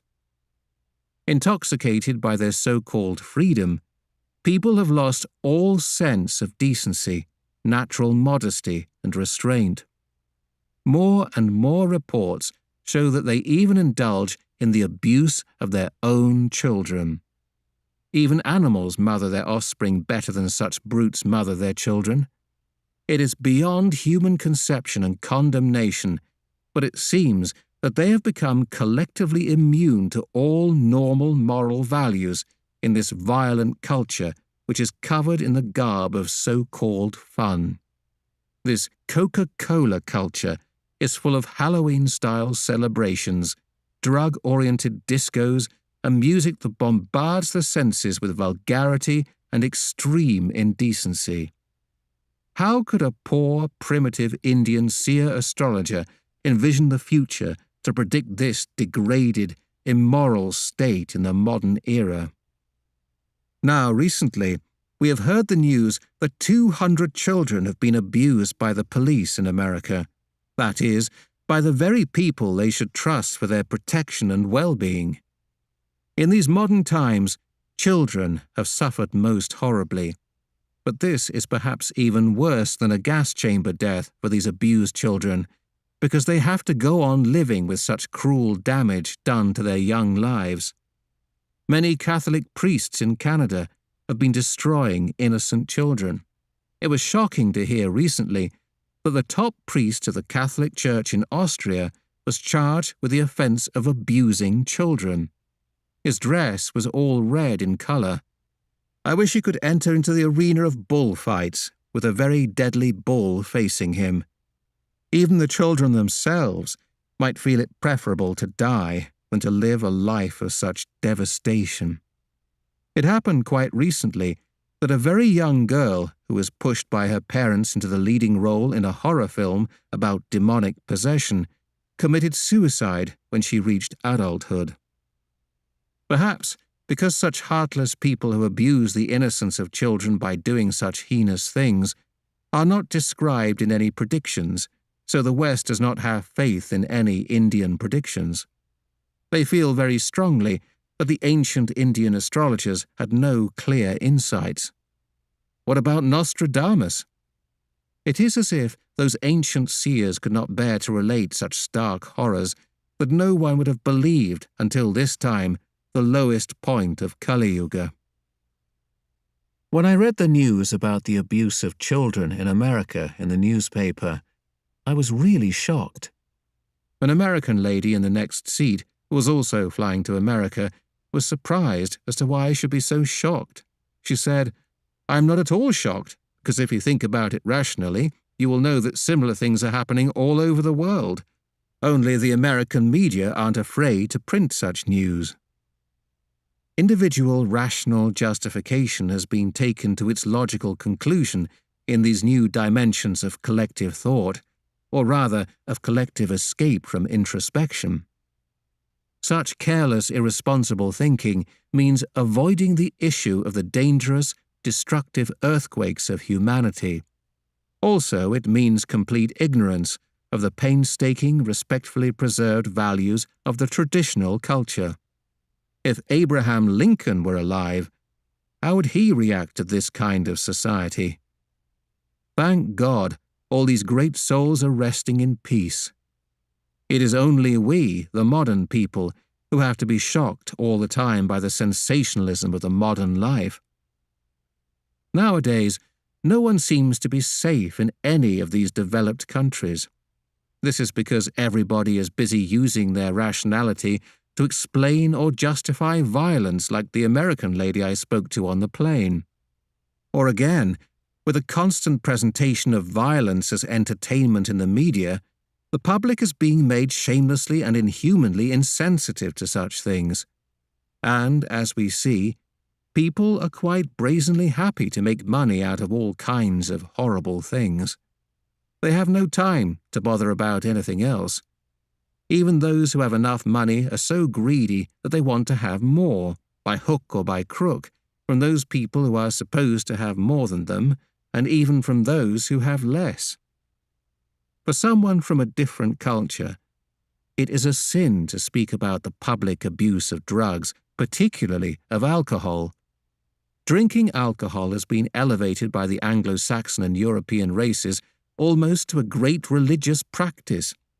They do not discuss religion, whether it is good or bad. Drinking is the sanctum sanctorum, and those who do not drink are considered strange or weird. Even the spokesmen of their societies, the intellectuals and those of the so-called higher echelons, while under the influence of alcohol, are seldom models of sanity, leave alone wisdom. On the contrary, they are collectively drowned in barrels of lager, spirits, and every conceivable kind of wine and intoxicants. Of course, they have invented 1,000 different justifications, and even in public, via the media, they show their brilliance by defending this self-destroying habit that blurs the clear vision of wisdom. Unfortunately, this drinking culture has now spread to countries which traditionally have avoided alcohol like the plague. Once I happened to stay with a friend. Her husband was a highly placed government servant, but both were habitual drunkards. I was surprised to see how lousy their home was, with nothing in it of any other use but for drinking parties. They did not even have a spare blanket for me. Such intellectuals and top people have made a whole Bible out of the culture of alcohol, and thanks to the marketing genius of countries without any principles, have advanced towards their destruction. The French, who have made a very sophisticated culture out of rotten grape juice and rotten cheese, are now wondering why their grapes are becoming white and do not ferment, and why the whole country is obsessed with their sick livers and lizard-like skins. Is it polarity acting on them? And is it polarity again that is giving them the great shock of economic recession? After the election of Mr. Chirac, a long list of his colleagues in the government appeared in the newspaper. They were arrested and jailed, but if they must have drink and drunkards around, how can they do it with the pay they get? Also, most of them are very fond of having mistresses and appointing the mistresses to very high levels in the French government. No one seems to know why recession is spreading like a disease in all the Western countries, who boast so much about their economies and their economics. The subtle reason is their consumption of beer, wine, and alcohol, which leads to the destruction of all real freedom and saps the power and the desire both to work and to enjoy the pure life. In their lives, there is an instant crisis if they cannot drink in a pub or cannot have a holiday from which perhaps there is no return. Christ has said that alcohol leads to debauchery. I say that in the modern period, it also leads to economic recession. Even in churches, for Holy Communion, they give the worshippers rotten fermented wine for their spiritual welfare. Their explanation is that Christ made wine out of water for the wedding feast at Cana. Of course, you can make grape juice out of water with divine vibrations, but how could those divine vibrations create something which destroys your consciousness and pulls you down to a subhuman level? Logically, how can there be an instant wine? It has to rot for ages to be the best. However, for truly modern drinking people, there would be no Holy Communion without vodka, the strongest Russian alcohol, because ordinary wines may not give the spiritual effect to a drunkard or the one who is used to very strong alcohol. I cannot understand how they can use Christ to support the use of fermented wine which goes against one's awareness, when, on the contrary, he came to help us ascend above the common human awareness of rationality. Christ made the wine at Cana instantaneously. He did not allow the grape juice to ferment. All wines and liqueurs otherwise, even Benedictine, that blessed liqueur made so lovingly by the monks in France, are fermented, and the best wines are the most foul-smelling, made from 1,000-year-old truly rotten grapes. Those who are lucky enough to taste them say, "Ah, heavenly." Yes, it is true. They smell like nothing on earth, and those who are drunk smell worse than pigs. Anyone who does not drink cannot bear to stand near them, and yet, in the developed countries, this is the state that everyone seems to aspire to be in. It seems as if they have lost their sense of smell. As it is, they themselves smell because bathing is out of fashion in France. French bathing means sprinkling oneself with perfumes and then feeling that French culture is the highest. At a big reception, one has to shake hands sometimes with more than 500 such people. Once they start drinking, they may go on until 10 or 11 o'clock at night, even though the reception started at 6 and is supposed to end at 8 o'clock. This is the only time when they are not always looking at their watches.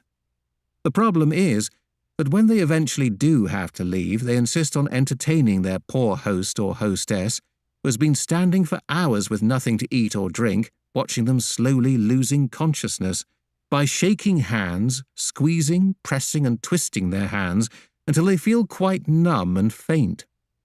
The poor hosts have been busy shaking hands with those who are arriving in a constant stream, and much before they are over with the incoming guests, before they can sit for a few seconds and revive themselves with some pure water or tea, they have to start saying goodbye to the ones who are leaving because they can't even drink anymore. This is one of the many aspects of glorious entertainment in Western society.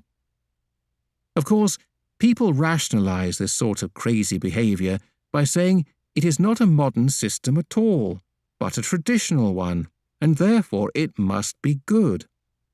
But to anyone with an ounce of common sense, it is so obviously a complete waste of money and energy. At such gatherings you will seldom hear them talking about their work or anything sensible, but mostly about scandals and other idle gossip. But if you are in the position of having to hold such a reception, then beware particularly of the French, because they must kiss the hostess on both cheeks, if not the host as well. In these days of all kinds of easily transmissible diseases, I think at least this horrifying tradition could be cancelled. But there is a more serious side to all this. The drain on both private and national resources that such consumption of alcohol represents is very significant. If such a thing would be possible, a statistical survey of the expenses incurred and the positive results achieved by such receptions and parties, as well as daily habitual drinking, should be made and discussed in the Parliament of every country. For the societies of the developed world to spend such a large proportion of their national income on trying to stay as unconscious as possible is a sign of great folly. For the developing third world to be lured into following their example and to spend so much time and money on diplomatic relations in this way is unpardonable. Even Indian embassies seem to be well trained in alcohol parties. England is, of course, steeped in the traditions of alcohol. The most beautiful and imposing building in any village is invariably a pub. It's the village social centre, they say. But the people who meet in the pub are already either in a drunken state, or they have gone there in order to get into one, usually as quickly as they can. Before meeting anyone, they must have a drink, otherwise they cannot begin to relate to each other. They even celebrate the deaths of their relations with champagne. The point some of them make is that this is the only way to get out of your feelings. The more alcohol that is consumed, the less people have feelings for each other, and they start losing the moral sense of the nature and value of relationships. In a recent example from people who are part of the alcohol culture, an 80-year-old grandmother writes love letters to her own 18-year-old grandson, and they are published on the front page of the newspapers as if it was such a great happening.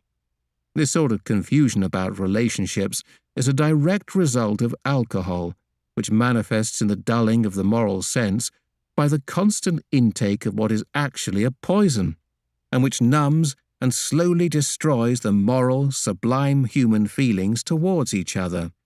And yet, alcohol is so respected in these countries that I met a doctor of philosophy in Canada who earned his doctorate in England by writing a very complicated account of how spiritual ascent could be achieved through drinking. The effects of alcohol on human awareness and human behavior are, however, far from raising the level of consciousness and refining the moral quality of people's lives. As I have found in my work, it is very difficult to give realization to habitual heavy drinkers or alcoholics. Some of them have become so fed up with disappointment in their genuine search for truth that in despair they have taken to alcoholism. If by chance their habit is corrected by any means other than the realization, they mostly fall immediately into some other habit, like gambling, chasing women or men, or drugs. This is because alcohol destroys even the moral capacity and desire and balance for lofty life, or ideas, or for higher awareness, spiritual and moral growth. In Western societies, people treat the consumption of alcohol like a religious ritual. They themselves would be shocked, but I would say that they are no different from the Rastafarians who have taken to drugs as one of their rituals and who are rarely not in a state of possession. Most of the crimes committed nowadays may be in the state of drunkenness or in order to feed alcohol or drug addiction. But in the meta-modern era, the age that is now beginning, those who will be awakened will be freed from all such compulsive, destructive habits. I know so many would not like to give up this deadly addiction, which is so sophisticated that you cannot invite anyone for dinner if you're not going to offer drinks, by which I mean alcohol. One has to study the drink dictionary. A servant come friend of Queen Victoria, John Brown, believed that if a man does not drink and has no such weakness, he is not a full-fledged man. There is a saying in the Marathi language, if the bottle, alcohol, enters through one door, Lakshmi, the goddess of wealth and prosperity, runs away through another. When a human being is not in his senses, how can you expect him to have a sense of duty towards his wife, his children, the society, or his country at large? He can neither work properly nor enjoy his normal human relations and responsibilities. His attention will be so distorted, his liver will be out, and he will become a very hot-tempered man. What is true of one drinking man is, of course, true of whole societies in the West in these modern times. Apart from the recession, which has struck them as an even greater disaster, created by their drinking culture, is the complete undermining of the value system that traditionally supported and enhanced their moral and social relations. It seems it is a very old custom to join drinking parties and to visit pubs, but even so, all this must have been in moderation. Even French writers like Guy de Maupassant, Molière, and Émile Zola have all made fun or ridiculed this habit of drinking. In modern times, there is no limit to anything. This seems to be the real achievement for advanced modern people, to cross all the limits of decency and decorum and respect for life. In such a society, people are constantly being desensitized, not only by alcohol, but also by the non-stop bombardment of their intelligence and their sensibilities by crude sensations. The media have now brought their skills to a pitch of perfection for creating and intensifying those sensations with their endless parading of anything and everything that is an affront to normal human intelligence and sense of responsibility, from the shallow gossip and the trite scandals of the columnists, through arrant falsehood and shameless vulgarity splashed across the headlines, to the unbelievable onslaught of sex, violence, and horror. Uncontrolled and hardly noticed, it creeps through the familiar and trusted medium of the television into the very homes of the people. Perhaps the worst thing to see is the way the women in these societies have allowed themselves to be portrayed. The sense of self-respect, modesty, and meekness that everywhere else in the world normally goes along with being a mother in our societies is here regarded as of no use or value. Of course, women may wear crosses round their necks and go to church regularly, but they still have to be very arrogant and insultingly immodest or aggressive, otherwise they are considered to be weak. The traditional kind of woman may be judged as weak through the distortions of rationality, but she'll be seen as wise when it comes to entering into the kingdom of God. Now, having seen all these things in the West, I can understand why Muhammad Sahib asked women to cover their heads and their bodies. Because he was a prophet, he must have seen the future of women in the West, where there are absolutely no rules of decency or decorum to stop women from doing anything and everything to get themselves looked at. In these societies, the designers of scanty fashions and the hairdressers, it seems, are the most prosperous. It is they who have killed the beauty of romance, as people fall in love on account of some hairstyle or some revealing fashion, then fall out of love the next day because their beloved has changed her hairstyle or bought a new set of clothes. Now, of course, the shabby style and the unkempt look, sophisticatedly called the casual or in look, is in fashion, and the poor hairdressers and clothes designers are suffering for a while until they develop new styles of creating bald heads or dresses made of ribbons that can expose most of the body. Women in the West, especially if they are intelligent, have to be aggressive as far as rationality is concerned, and particularly so if they are career women or politicians. In politics, they have to be dreaded like vampires. In social life, they have to be not only formidable, but glamorous as well, which means competing with models who only stare and never smile, or most cinema stars who have to work out their careers, usually no better than prostitutes. In order to be considered attractive, attracting what and who, they must expose their figure and show off their legs, and so invite rape because their faces are so expressionless. And after all, their logic seems to be, in a money-making society, if they are no good for rape, attracting all and sundry can be a dangerous game, how will they get their publicity as attractive women, or how can they exploit their assets and get their payoff? When he insisted that women should dress modestly and decently, Muhammad Saab must certainly have had foreknowledge of these kind of women, who have no respect for their chastity or for their dignity, and who would tend to be like animals. They do not realize that animals mostly stand on their four and not just two legs to show themselves off. Another curse of Western societies is the terror of growing old. Why do men and women try so desperately to look young? Their rationality tells them, or perhaps it is the advertising man, that if you are old, no one looks at you and no one bothers about you. So, in exchange for a dirty look from a stranger, it seems that they are willing to give up their beauty of chastity. The prevalence of such superficial ideas does not allow the society to mature. The members of such a society who do not respect their private parts or their age behave in such a manner that to a sane visitor from a foreign culture they look like idiots who are identified with artificiality and stupidity as far as their personal and social lives are concerned. Decency, modesty, dignity, and wisdom are all natural products of a traditional human society, which is based on the eternal values, or dharma.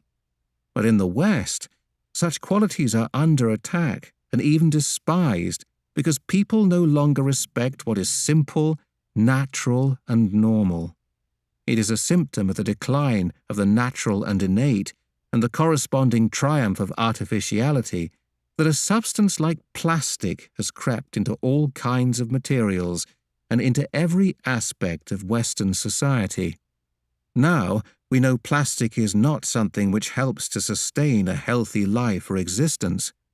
Its constant use causes all kinds of skin troubles and even respiratory problems. Even the intelligence which was once the proud possession of our Anglo-Saxon brains, they tortured Italians in America saying they were primitive, is now so perverted that they do not understand why they are suffering from all kinds of incurable nervous disorders and mental diseases. They are spreading these diseases in Asia by visiting the poor countries and by paying a lot of money for all kinds of physical indulgences. Because child abuse is a crime in their own countries, they go to Thailand and other Eastern countries to indulge in these absolutely horrendous crimes. If the work they did had been under the guidance of wisdom, which gives humility and respect for other human beings, there would have been a balance in their lives, and they would not have succumbed so easily to physical and mental disorders. The intimate connection between the moral quality of people's lives and their physical and mental well-being will be discussed more elaborately in a later chapter when I shall be looking at the effects of widespread materialism, which first mechanization, then automation, and finally computerization have caused in Western societies, and the problems which have arisen when industrial development has gone to extremes. As we shall see, the root problem is that mental projection has no inbuilt wisdom to limit itself, and there is no balance in its products. It goes on supporting itself until polarity manifests itself and makes it crumble. This is what is now happening in the societies of the so-called developed world. Rationality seems to be a curse of modern times, because all the decadence of society is a result of limitless rationality that creates it and later justifies it.